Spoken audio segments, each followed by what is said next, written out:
As universities across the country prepare for a new academic year, leadership becomes key, especially at institutions facing both historic and contemporary challenges.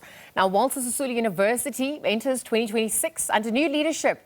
Dr Thandi Mgwebi begins her term as Vice-Chancellor on the 1st of January, and she joins us now to perhaps share our vision, her priorities, perhaps also how she plans to really steer the institution forward. So on that note, a very good morning to you, Dr. Thandi. Happy New Year, congratulations, and thank you for your time.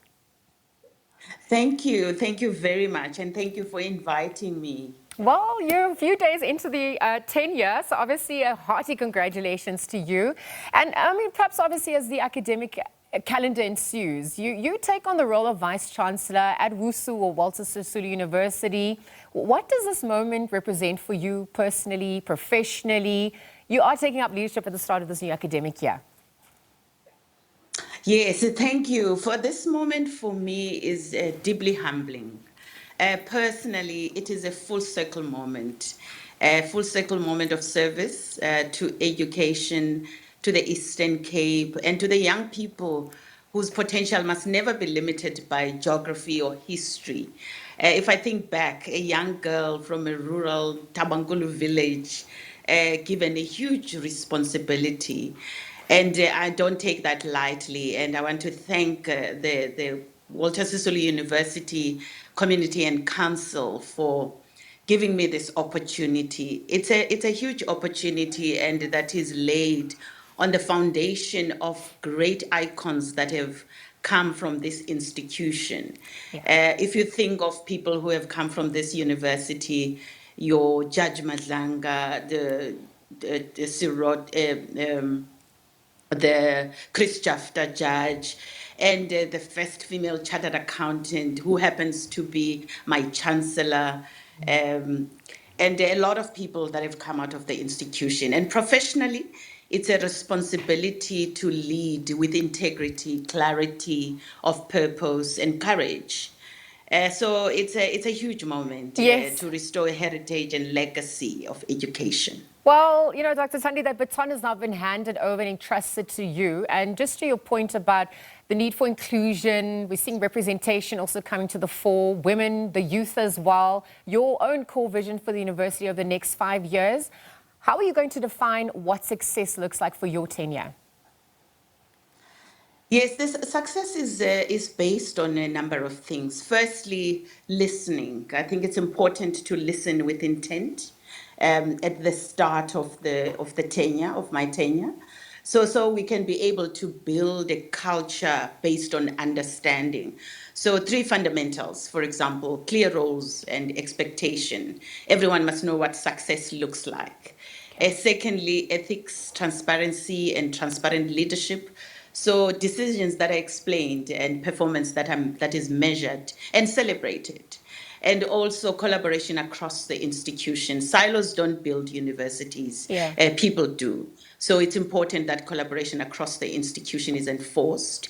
And also just to say that excellence is not pressure. It is a shared purpose, and unity of purpose is important, supported by systems that enable staff and students to do their best. And also the Eastern Cape is a largely rural community. And that's an advantage for our university that is located in the Eastern Cape, for us to understand what development means. Yes. And therefore, there is a big opportunity that needs to be unlocked. Yeah, well, I mean, if we're trying to spotlight on what is happening at universities the country over, there are some crisis moments as well. And if you even just look at WSU itself, I mean, there's been well-documented challenges over the years, whether it's academically, administratively, and operationally as well. How would you describe the state of the university, of the institution today?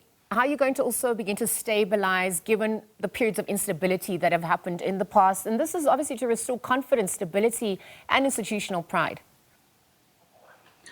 Yes, I mean, globally, universities are in a state of turbulence based on many things, locally where they are located, but also just the international destabilization that's destabilizing social cohesion. So Walter Sisulu University is not an exception to what's happening in the global education landscape. So what is important is that stability is built through predictability, through trust and ethical leadership. So we aim as leadership of the university, including council and the executive, because this is not a one-man show. So Yes. we will restore confidence by strengthening governance and management clarity, and also just ensuring consistent communication so that we can deliver on the commitments, even the small ones, reliably. So there's a role to rebuild institutional pride through academic and student achievements at the Yeah. university. And I mean, it's going to come in handy, and it's going to be crucial, especially when we see the student protests that have obviously emerged. They've been a recurring feature at WSU as well. And to your point, listening is going to be very key, of course, if we're looking at restoring the institutional order, but also looking at activism as well.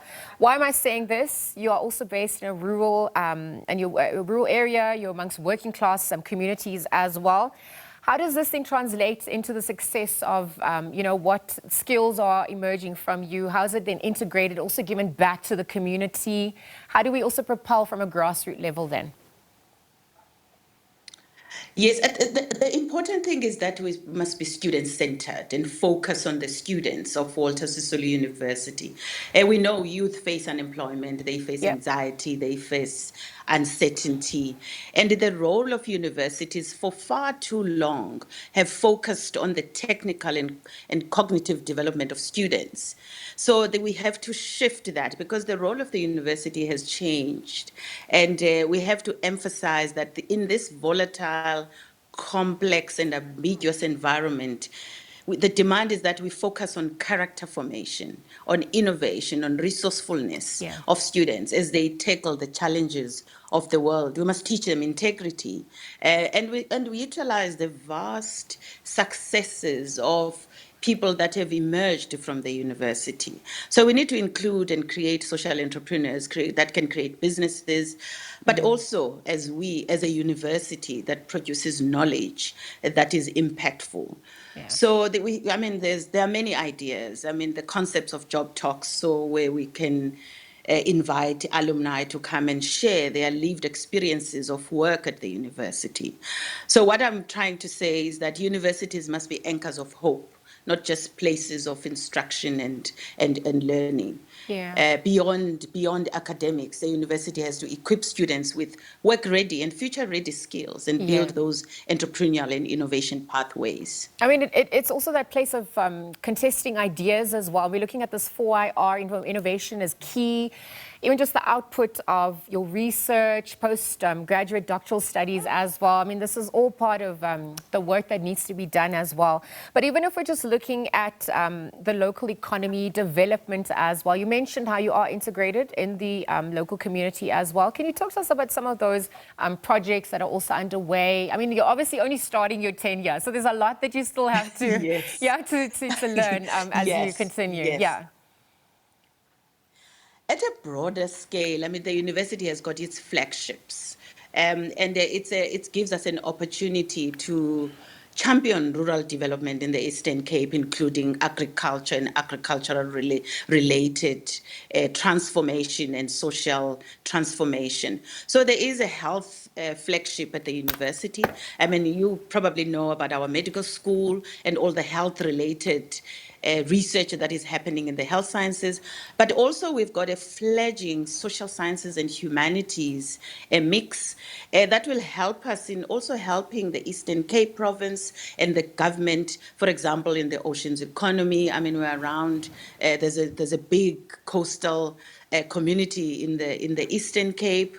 And there's a lot that can be done utilizing the brains and knowledge from the university. And we have also a big flagship on environmental, food, and water research that is coming out of the university. So we need to build on that so that academic excellence is contextually relevant, but although it is globally competitive, and also it is actually locally responsive. So we need to lift that up with our partnerships across the sectors that we partner with. Well, curriculum relevance definitely coming to the fore as well. And I mean, we're obviously now seeing results playing out from the matriculants. And so it's going to be a very busy time for you as well. What message, very quickly, do you have for academic staff support as well as you begin this next chapter? I mean, parents, students alike, what should they know about the future of WSU under your leadership as you take on your this next chapter? To the students, parents, and South Africans, Walter Sisulu University is on a renewal journey. And to the students, we want to say, as leadership of the university, that their dreams matter, and this institution is committed to their success. But also to the parents, that your trust is taken seriously. And to South Africans, Walter Sisulu University will be a university that contributes to solutions, and also in partnership with other universities in the province. We've got big universities in the province, and there's a huge opportunity for us to make an impact. So the future of Walter Sisulu University is one of credibility, compassion, and confidence. Okay, well, Dr. Thandi, the work must be done well with all of us in mind. We're going to leave our conversation there. Your work continues as you continue with your next chapter. But thank you for joining us this morning, just chatting about the new academic year, your role as Vice-Chancellor, of course, the renewed expectations for stability at Walter Sisulu University as well as the academic year continues. That was Dr. Thandi Mgwebi. Her vision and priorities have been outlined as a leadership journey continues there.